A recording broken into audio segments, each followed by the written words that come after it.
Un amendement de dernière minute qui en dit long sur la fébrilité du gouvernement.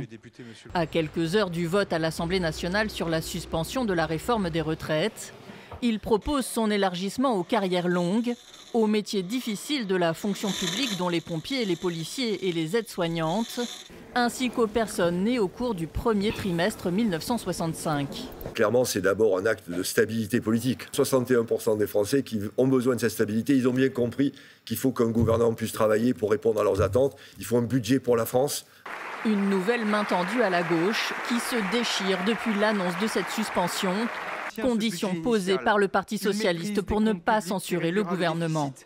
La France insoumise va voter contre ce qu'elle qualifie d'arnaque, tandis que les écologistes et les communistes doivent encore se décider, mais pourraient majoritairement s'abstenir.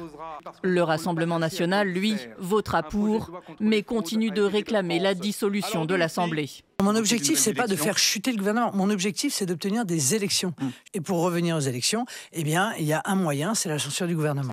Si la suspension est adoptée, l'âge de la retraite sera figé à 62 ans et 9 mois et le nombre de trimestres à 170 jusqu'en 2028.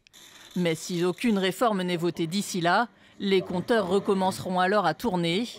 Une stratégie qui permet de repousser le débat de fond à la présidentielle de 2027, tant il divise. La réforme des retraites avait déjà été adoptée dans la douleur par le gouvernement Borne en 2023 et n'a cessé de s'imposer dans les débats depuis.